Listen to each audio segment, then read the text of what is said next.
vez que está na Ilha de Santa Maria, mas para si é reconfortante, sobretudo reconfortante à alma, estar neste território insular? É muito reconfortante. Uma saudação a todos, aos ouvintes, muito obrigado à ASAS, do Atlântico, à Paula, todo este acolhimento que eu sempre tenho tido, sempre tenho, quando venho aos Açores. Eu digo que venho aos Açores para reencontrar a minha infância. Venho, sempre que estou a precisar muito de descansar, e venho para cá. Estive cá ainda, consigo, com alguma generosidade, uns 10, 15 dias de férias no ano. Repartido, estive ainda não há um mês no Corvo, já não ia há quase 30 anos. Estive no Corvo, infelizmente, a última vez na altura do acidente da Santa. E a nossa ligação, estou a falar da minha ligação pessoal, da Fernandina Rego de São Miguel, do Secretariado Bíblico de São Miguel. Tínhamos estado na semana anterior na casa do Padre Júlio que faleceu. E há uma ligação também por aqui, este acontecimento que nos deixou a todos, naturalmente, naquela situação. E já não ia ao Corvo desde essa altura, que eu estive 3 dias no Corvo, vou estar aqui 4 dias em Santa Maria. Quando digo que volto a casa, é voltar a casa, vir aos Açores. Não já tanto, acho que Ponta Delgada está demasiado já populada. Fiquei tristíssimo, porque havia um restaurante lá que tinha as melhores costelas com ananás do mundo. E neste momento fazem ramens e coisas destes restaurantes esquecidos. Eu senti-me um bocado triste, eu não venho... Eu acho que as pessoas não vêm aos Açores para comer ramen, ou comer rapes, ou comerem falafels, ou essas coisas todas, ou sushis. O peixe é de excelência aqui, naturalmente, mas é uma perda, de facto, para a cultura e para a gastronomia açoriana, que é de eleição. Estarmos a oferecer aos visitantes coisas que podem encontrar em qualquer outro sítio. Quando eu digo que volto a casa, volto a um ambiente, sobretudo nas ilhas mais pequenas, nas localidades mais pequenas, mesmo em São Miguel, faltaria mais, não? Uma qualidade da relação humana que eu tenho memória da minha infância. Eu nasci num bairro operário na Senhora da Loura, muitas pessoas usaram fraldas feitas na minha terra, as pessoas de mais idade, as senhoras sobretudo, lembrar-se das linhas de coração, costureira, o pano de lençol, casca de ovo, essas coisas eram feitas na fábrica da minha terra. Eu nasci naquele bairro. E o tipo de relação era ainda ao encontro em alguns sítios dos Açores, a porta ficar aberta, por exemplo, que aqui ainda se consegue fazer isso. Recordo com muita ternura uma altura que eu estive na Ilha das Flores, nas lajes, a substituir o pai com de férias, eu estive 15 dias, e então, são 2 detalhes pequeninos, mas que dizem tanto, não é? Eu cheguei com um afilhado meu, com a mãe, e chegámos ao final da tarde. Fomos ao supermercado comprar algumas coisas para aqueles dias, e quando chegamos a casa tínhamos um saco com pão em cima da mesa, porque a porta, claro, que ficou aberta e nós deixamos aberta também. E no dia seguinte a vizinha do lado passou a cumprimentar, e se tínhamos visto o pão, porque a senhora ia buscar o saquito de pão, tinha sido ela, porque ela tinha estado no supermercado, o pão tinha esgotado naquele dia, e ela diz: meu filho, quando vocês foram às compras e não havia pão, está aqui o pão. Nessa mesma semana também tínhamos ido à praia um bocadito, e quando chegamos a roupa já estava toda dobrada e seca na sala, porque a vizinha tinha visto que ia chover, e nós podemos pagar, entre aspas, o favor uns dias depois que voltou a chover também. E no bairro onde eu nasci era assim. As casas eram geminadas 2 a 2, não havia regra nenhuma escrita, mas se a dona de uma das casas ficasse doente, a vizinha da casa geminada não ia perguntar se era preciso alguma coisa, ia mesmo. Pronto. E este ambiente de qualidade de vida, qualidade relacional de vida, porque quando se fala de qualidade de vida, normalmente é o acesso a bens materiais e tudo, não. É o acesso a bens humanos. E eu encontro isso nos Açores. Que curiosamente muita gente não dá o valor devido. Eu digo sempre isto. Para já, eu sou um propagandista inveterado dos Açores, sempre que eu faço cursos bíblicos, e faço muitos, e falo muito. Eu digo sempre, falo sempre dos Açores. Mas falo da criação, sobretudo, dos 2 relatos da criação, dos 7 dias, do barro, etc. E eu digo: não se esqueçam que Deus foi descansar ao 7º dia para os Açores. tenho consciência de ter de ter animado muita gente a vir cá, a este espaço onde existe ainda qualidade de vida e, sobretudo, quando eu falo de qualidade de vida, falo de qualidade relacional. Por isso é assim, é o meu lugar de encontro comigo, por isso venho tantas vezes. Mas é uma paz interior que recebe deste território? Completamente. Tenho essa sensação aqui, de outra maneira, enfim, muito mais complicada, digamos, num outro arquipélago que há 16 anos eu tenho no coração. Estou a falar de São Tomé e Príncipe, onde nasceu há 16 anos, vai fazer 17 no Banco de Leite de São Tomé e Príncipe. E o Banco de Leite de São Tomé e Príncipe é filho de São Miguel, curiosamente. Logo nas primeiríssimas semanas de lançamento do projeto, eu recebi um contacto do Dr. Luís Anselmo, que era na altura o diretor do BANIF em Ponta Delgada, e foi ele, e continua a ser ele, o nosso embaixador em São Miguel e nos Açores em geral, mas devo muito, e o Banco de Leite de São Tomé e Príncipe deve muito a 3 empresas micaelenses, a Bel, a Insulac e a Unileite, que ainda hoje mantêm a ligação, que era ao orfanato de São Tomé, que nós estivemos ligados à construção dele, que era ao lar de idosos que nós construímos na Ilha do Príncipe e que está completamente ao nosso cuidado, ao nosso cargo, responsabilidade, em parceria também logística, sobretudo com a Santa Casa de Misericórdia de São Tomé. Por isso, são os Açores que estão presentes no meio do mar e no meio do mundo. Eu digo que o São Tomé está no umbigo do mundo. Nós estamos precisamente no Ilhéu das Rolas, que está na latitude zero e longitude zero. É o umbigo do mundo.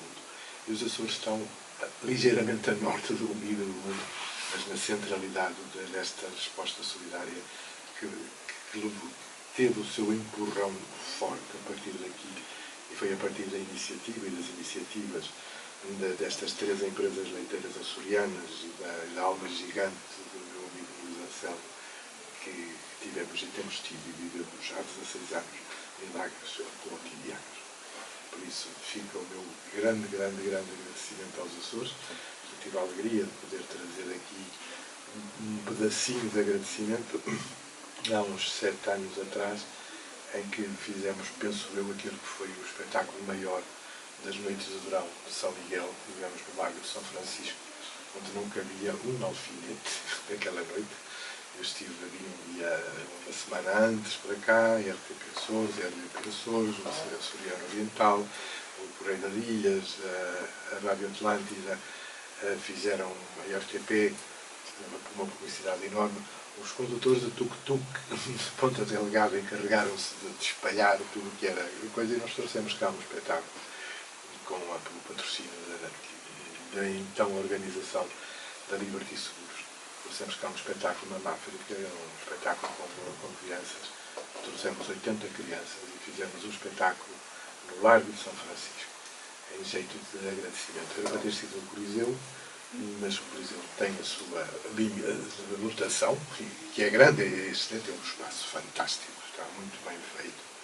São os 2 teatros que eu tenho um carinho grande, é o Coliseu, naturalmente, de Ponta Delgada, e é o Teatro da Ribeira Grande, outra localidade que nos recebeu de braços abertos. Um abraço grande para o meu caríssimo amigo Dr. Gaudêncio, que era o presidente da Câmara nessa altura. Fomos acolhidos belíssimamente bem pela Secretaria Regional da Educação. Nós estivemos alojados numa escola.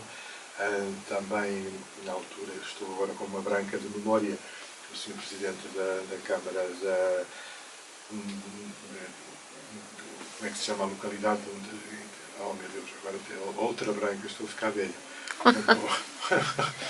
onde tem as cajadas famosas, Vila Franca. Na Vila Franca do Campo. Tivemos a oportunidade, na altura o Sr. Presidente da Câmara era o Presidente da Associação de Municípios de São Miguel, e tivemos uma aventura que foi ver os golfinhos e as baleias, e vimos, e eles apareceram e colaboraram.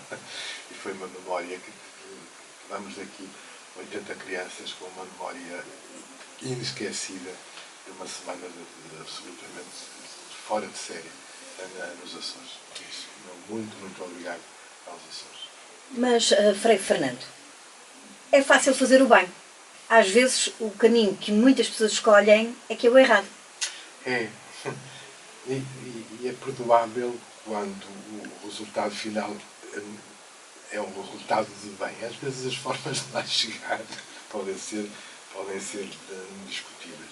Mas infelizmente, a grande notícia não é o bem. Nós estamos atafolhados em looping, e os órgãos de comunicação social fazem isso, sobretudo os rádios e a televisões.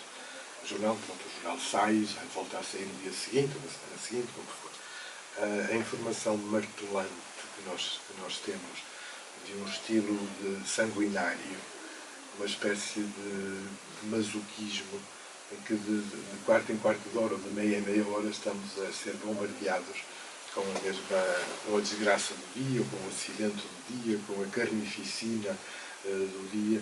Isto faz mal, faz-nos mal pessoalmente, não? Ou seja, como que é o mal que é banalizado e faz-se mal como alguma coisa que acontece com a naturalidade. O risco é de criar insensibilidade.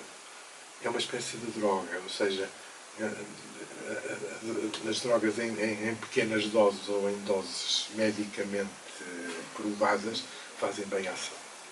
Uma droga tomada em excesso cria dependência, e ali a droga da informação, do sangue, da facada, do baldear ali debaixo da ferida para indireto, vai criando insensibilidade. Não se está a fazer informação, está-se a fazer deformação. E deformação daquilo que em nós é o distintivo de ser humano, que é o ser pessoa e é o ser de relação. Criamos barreiras, criamos uma espécie de couraça, que há profissões que precisam de ter, obviamente, mas não estou a falar de insensibilidade profissional de ninguém, mas pessoas que têm que lidar com situações de desastre, de calamidade. Estou a falar de bombeiros, estou a falar de primeiros respondentes a emergências, estou a falar de médicos e profissionais de saúde, que têm que ter. Eu trabalhei em saúde, como no serviço cívico, trabalhei na tropa, ou seja, temos que criar alguma defesa pessoal para não se levar o emprego para casa. Não. Isto é uma coisa que se vai aprendendo com o tempo e que nunca é a 100% conseguido. Mas há profissões que precisam, para a própria sobrevivência emocional da pessoa, criar algum tipo de distanciamento. Eu falo de barreira, falo de distanciamento. Agora, quando isto acontece na normalidade normal dos dias, em que alguém chega à casa ou em viagem, tem acesso à notícia, etc., cria insensibilidade e vamos nos embrutecendo. Não? O outro deixa de ser, e este respeito e carinho pelo outro. Eu vou estar a falar disto logo já no Asas, daqui às 8h30 da noite. Este que eu coloco no slogan, é um slogan que tem que ser a definição do ser humano, independentemente das opções religiosas, políticas, sexuais, futebolísticas, gastronómicas, seja o que for. Nós temos uma missão comum enquanto pessoas. Eu costumo pôr isto numa frase assim um bocado pomposa, mas a missão nossa é ser gente com gente, para que cada vez mais gente seja gente e nunca ninguém deixe de ser pessoa. E vamos desaprendendo de ser gente com gente. Eu ser gente com gente é isto que eu tinha na minha infância no meu bairro. Quantas pessoas? Eu estava a fazer uma conferência no norte do continente e perguntei às pessoas, nas nossas relações pessoais, de amizades, de amigos de longa data, familiares, até familiares íntimos, quantas pessoas dessas, os senhores e as senhoras, podem chegar a casa dessas pessoas sem telefonar antes? São muito poucas. Eu nasci num bairro em que a porta da frente, se chamava a porta da sala, era só para ocasiões especiais. Olha, agora na Páscoa, por exemplo, a visita pascal entrava pela porta da frente, as pessoas de mais consideração entravam pela porta da frente. Os amigos e os vizinhos entravam pela cozinha, que era a cozinha que se está bem. E a porta estava sempre aberta, tal como aqui nos Açores, a história da porta aberta.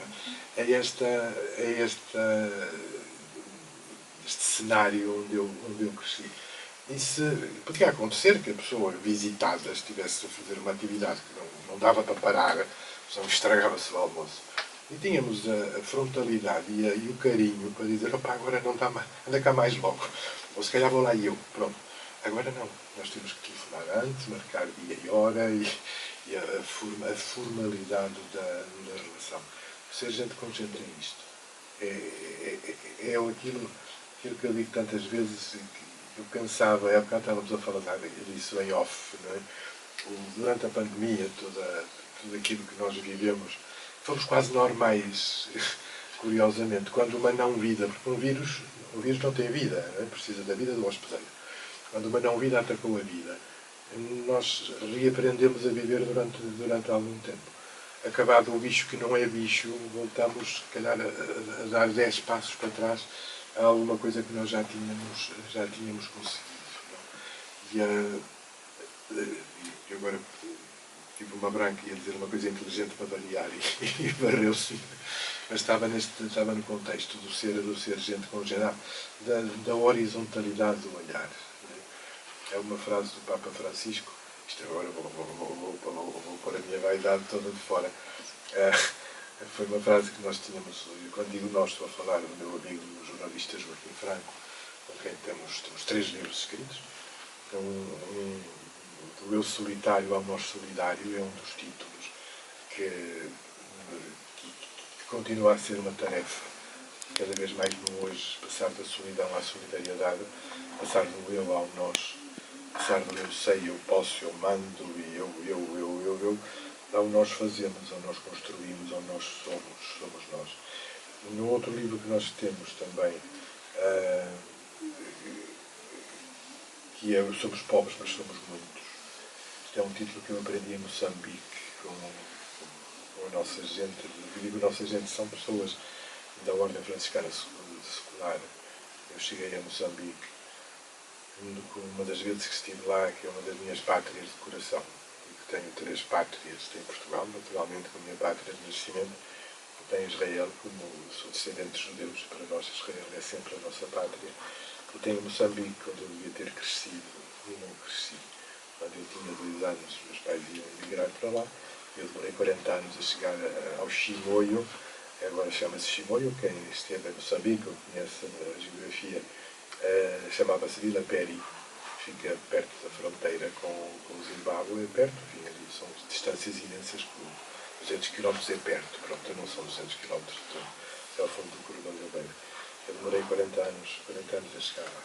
E quando chegámos era a altura de cheias, uma situação terrível, a comunidade da Ordem Franciscana Secular é muito pobre, aliás, era a esmagadora maioria da população, e chegámos a um sítio que tinha sido propriedade dos padres capuchinhos, da minha congregação, e estava entregue naquela altura já à Ordem Franciscana Secular, que tinha usado um pavilhão grande que nós tínhamos para acolher as pessoas que na altura precisavam de ir ao hospital, ou ficavam acampados à volta do hospital, nos passeios, não havia lugar. Agora, felizmente, tem um hospital muito bom e isso já não existe. O carro deu a volta e paramos em frente a um bairro com 5 casinhas pequenas, com uma varandita, e eu digo ao documentário sobre isto é o quê? Dizia o irmão Paulino, sabe que ali no pavilhão faz um bocado de barulho, que era normal. E então as pessoas que estão mais debilitadas vêm para estas casas. E diz esta minha cabeça ocidental, que faz contas a tudo, e digo-lhe, Paulino, mas isto custou uma fortuna. E ele deu-me um sorriso mais sacana que eu merecia, de facto, naquele momento, não é? E diz-me, nós somos pobres, mas somos muitos. Está o nós. Peguei imediatamente no telemóvel para ligar ao Joaquim Franco e disse, temos título. E o último livro que ainda está em publicação chama-se Todos Nós Somos Sendo. É o desafio do ser sendo, que é o desafio do nós. Eu não vou estar a falar disto também.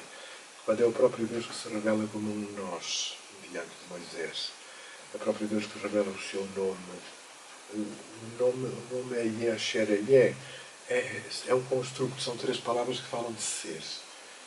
E a tradução que eu considero mais válida é esta: eu sou aquele que é sendo, sou aquele que é sendo contigo.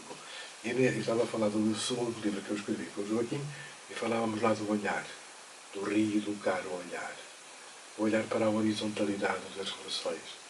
E dizíamos isto já no livro, depois ficamos assim orgulhosos, somos os palermas, quando o Papa Francisco voltou a citar esta frase. Não temos peneiras dele ter lido o nosso livro, mas quando ele diz que ninguém tem o direito de olhar alguém de cima para baixo, a não ser que seja para o ajudar a levantar-se. E nós apresentávamos, infelizmente, a demasiada gente a ser obrigada por outros, a olhar outros de baixo para cima. A indignidade está aí. Não é a indignidade de quem é obrigado a olhar outro de baixo para cima, é a indignidade, a estupidez e a falta de tudo que é base de ser gente, que é alguém que precisa que outros olhem para si de baixo para cima. Isto na minha terra, olha, eu sou do Porto, nós temos fama de dizer asneiras e parabéns, não é mentira. O que nós fazemos é a pontuação das frases, de uma forma mais vivaz, é só isso. Mas há gente que vive, são os pavões e as pavoas. Nós vivemos num mundo de gente enfeitada, né? E eu digo sempre, nós um dia somos pavões, e no outro dia somos espanadores, exatamente com as mesmas penas. E também há uma expressão que se usa na minha terra para este tipo de pessoas. Mas temos um mundo em que há gente militantemente a lutar para que haja cada vez mais gente a olhar outros de baixo para cima. E isto é profundamente desumanizante e diz mal num tipo de sociedade que tem que se construir assim. É a horizontalidade do olhar, é o tu. Na Bíblia não existe, eu digo sempre isto, os capuchinhos nós temos a única edição da Bíblia que existe traduzida em português de Portugal é a dos capuchinhos. As outras são traduções boas, mas são feitas no Brasil com outro tipo de linguajar. Não é? E quando saiu, nós temos uma primeiríssima edição de início dos anos 60, ali em cima do Concílio Vaticano II, e refizemos outra, na altura com 35 biblistas, que eram os que tínhamos em Portugal na altura, agora são um bocadito mais, e publicámos em 98 uma nova tradução a partir dos originais gregos e hebraicos, e Deus é sempre tratado por tu. Por assim, algumas sensibilidades católicas ou pseudo-católicas que se escandalizaram muito, falta de respeito a Deus tratado por tu. E nós explicamos em hebraico e em grego, são as línguas em que a Bíblia foi escrita. Não existe vossa excelência, vossa reverência, vossa excelência reverentíssima, aquelas coisas que a gente tem que se baixar. Eu esta é a frase da minha terra, que não é só da minha, posso dizer em público. A minha terra diz que quanto mais nós nos baixamos, mais se vê as meias, porque as calças sobem. E o que existe na Bíblia, quer em grego, quer em hebraico, original hebraico, Baruch atah Adonai Elohim Israel melech haolam, ou seja, bendito sejas tu, Deus de Israel, Rei eterno. Isto é profundamente pedagógico e profundamente criador de relações, porque o nosso desafio é criar um nós. E o nós só existe quando há um teu e um tu que se encontram. Nós, diante de uma excelência, eu pelo menos diante de uma excelência, agacho. Uma excelência tão grande, sim senhor, pronto. Se calhar depois faz cara feia como eu faço, quando em certas circunstâncias a coisa corre mal, pronto. Para não ser muito explícito. Não é? Mas somos todos pessoas. O ser pessoa é ser de relação. A relação só se constrói com nós. Frei Fernando, quando é convidado para ir a determinados sítios, contar a sua experiência, passar a ideia do bem, porque o pratica, sente que é apenas um entre muitos a tentar trilhar este caminho, ou ao longo da sua caminhada vai conseguindo mais gente para este caminho que se quer de fé, de transparência, de proteção da dignidade humana? Sim. Mas somos milhões. Somos milhões. E eu às vezes eu costumo usar esta imagem da história do elefante e da formiga no deserto. Não é? A história diz que uma formiga e um elefante a caminhar pelo deserto, a dada altura a formiga olha para trás e diz, olha a poeira que nós fazemos. De todo. Não, seria de um narcisismo inqualificável. Eu, quando falo do Banco de Leite de São Tomé, e quando falo de todas estas coisas, de toda esta vida que eu aprendi, eu costumo dizer que tenho 4 licenciaturas. Tenho 2 daquelas que têm um papel passado no fim, que a gente pendura numa parede no quadro lá em casa, que enfeita muito, e tenho outras 2 que são as que eu procuro usar na minha vida, que aprendi. Aprendi com os pobres numa terra que me marcou imenso, e porque eu tenho um carinho especial, que é o Val da Amoreira, Baixa da Banheira, Barreiro, onde eu aprendi, de facto, no real e no concreto, a solidariedade entre gente com posições religiosas diferentes, com posições políticas diferentes, mas onde havia um sentido comunitário da vida que permitia que aquela comunidade, as coisas hoje estão um bocadinho melhor ou bastante melhor, uma comunidade de gente paupérrima, fosse capaz de viver com um mínimo de dignidade, porque existia de facto uma relação humana para além das diferenças. Isto era muito promovido pela paróquia da Baixa da Banheira. Baixa da Banheira e Val da Moreira são 2 freguesias separadas, mas a paróquia ainda hoje é a mesma. E o tipo de relação que existia com as autoridades autárquicas, por exemplo, nós tínhamos uma relação excelente com a junta de freguesia. É uma zona ainda hoje muito dominada pelo Partido Comunista, e nós tínhamos uma relação, dentro das diferenças que nos uniam, tínhamos uma missão comum. E uma missão comum que era de devolver a dignidade às pessoas, dar às pessoas condições de poderem naturalmente crescer na sua atividade e fazer a sua vida com o seu trabalho, mas que quer de um lado, quer do outro, aprender a responder à primeira emergência. Quem quer que chegasse era atendido. Depois íamos fazer perguntas, íamos conversar, íamos perceber até que ponto é que era possível ajudar essas pessoas a crescer. Do lado da paróquia nós tínhamos uma rede de serviço social muito bem montada, e da parte da autarquia também um amigo meu, o Presidente da Junta, o Zé António, infelizmente faleceu de ataque cardíaco fulminante com pouco mais de 40 anos. Foi uma das minhas licenciaturas, foi naquela terra, de aprender a palpar o respeito. Nós tínhamos na época cerca de 1,5% de prática dominical. Ora, numa comunidade de perto de 80 mil pessoas, 1,5% dá muita gente. Mas para dizer que a esmagadora maioria não tinha ligação afetiva ou efetiva com a paróquia. Mas nós fazíamos 2 procissões de noite. Fazíamos a procissão do São José Operário, que celebrávamos sempre em julho, o respeito, a cordialidade com que todos nós vivíamos numa comunidade de gente.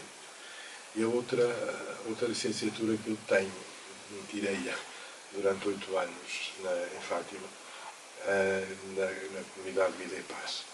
Fui o primeiro capelão na comunidade Vida e Paz em Fátima. A área Vida e Paz é mais conhecida pelos voluntários sem abrigo, etc. Isso é uma iniciativa que acontece 2, 3 vezes por ano. A nossa atividade principal é a atividade de cara a cara na rua, de todas as noites, equipas que saem.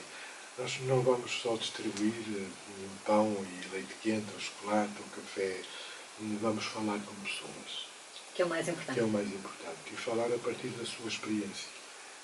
Sobretudo dizer isto, há gente que gosta de ti, e nós gostamos de ti. Sem julgar. Sem julgar.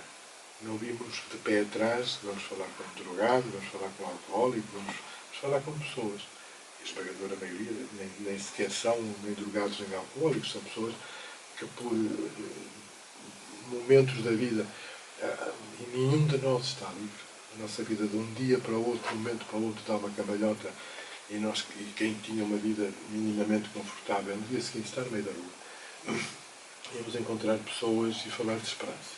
E procurar, naquilo que era da nossa possibilidade, ajudar a que alguém desse um passo para mais para a sua construção. E assistia a milagres, absolutamente. E assistia àquilo que eu digo sempre. Cada um de nós, todos nós, sem exceção, somos capazes das coisas mais fantásticas e das maiores porcarias. Exatamente a mesmíssima pessoa.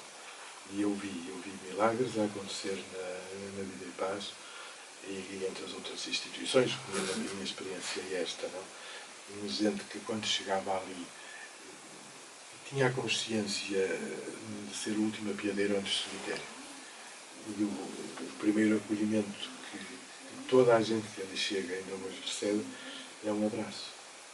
Não estamos aqui para te julgar o que aconteceu na tua vida. Qualquer um de nós que aqui está nas mesmas circunstâncias teria feito muito pior.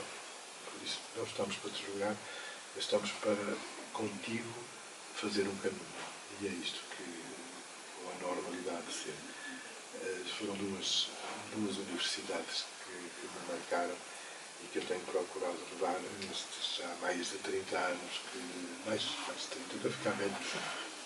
Perguntam-me, quando às vezes as pessoas têm a mania de perguntar que idade é que me dá. Eu disse, não dou nada, já tenho que ser. Não quero me dizer mais, estou muito bem assim. E bendito seja Deus por tanta gente. E voltávamos à multidão da gente que... É porque o barulho não faz bem, não é? Eu sou um bocado alérgico ao barulho, e o barulho não faz bem, mas o bem também não faz barulho. E é o bem que não faz barulho que infelizmente não se vê. E era muito importante, não é para embandeirar em arco, para só somos os exemplos de todo, absolutamente não, ponto final. Agora, há ideias que nascem de outras ideias. Estou ligado a uma associação que nasceu em Braga, uma coisa pequenina, chama-se Sinergia, com I grego. Nasceu em Braga para trabalhar com gente nova, gente mais nova, mais velha, gente também com mais idade. E o que é que tentamos fazer ainda hoje?